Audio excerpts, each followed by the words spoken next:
What new technology do you foresee as being an active part in the development of new concentrates? I'll chime in since I put that on the paper. I foresee what will be really cool in the next few years is going to be, I think, a lot of the mechanical separations.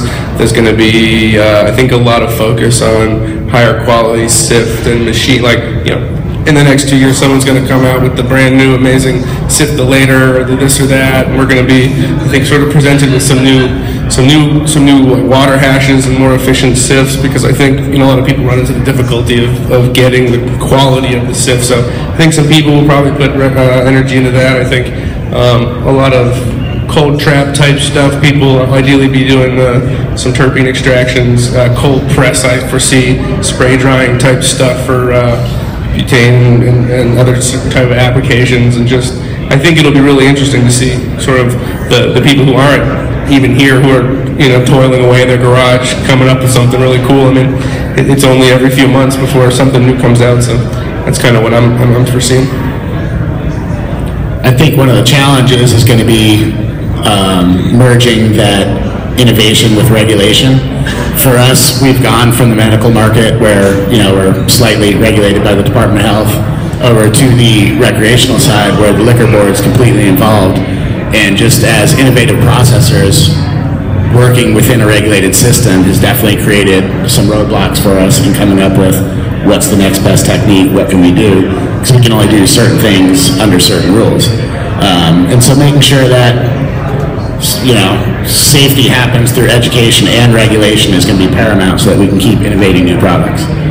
So along those kind of lines, can you talk about the new rules that LCB has come up with regarding concentrates for medical and butane, and the repercussions of that, and how people would get prepared for that going forward? I think we're all wading through this together. As most of you know, 5052 was signed into a bill on April 24th. It changes the landscape for what the medical laws will be in Washington by shifting the regulatory power from the Department of Health over to the Liquor Board. This is very from the cusp, but my understanding from the Liquor Board is they're not exactly prepared to deal with this transition, and they're not certain at this time what that transition will look like, what the rules will look like, or the implementation. So we are just waiting in the wings, trying to navigate as safely as possible to get there. It's certainly looking like, I think I heard someone speak of earlier during the regulatory thing, that red line that goes down the middle of Florida and Colorado is going away, and we're definitely moving towards one large regulated system, but we'll see. All right. Yeah. We have a question here. Hey guys, thanks for coming out. It's been really interesting. I'm curious about asking, and maybe this, if this gets a little too political, AC, you can stop it, but one of the things I get concerned with as consumers, I think this is it's a benefit that this plant is useful for people. And it's not, whether it's the harvesting of it, the intellectual processing, property, the processing, this is all new territory. And when you look and see GW Pharmaceutical doing what they're doing, for instance, in the UK, and you're happy about this product coming out in a sanctioned form, but at the same time they're writing patents, as the United States government is, to say, hey, we own this, right?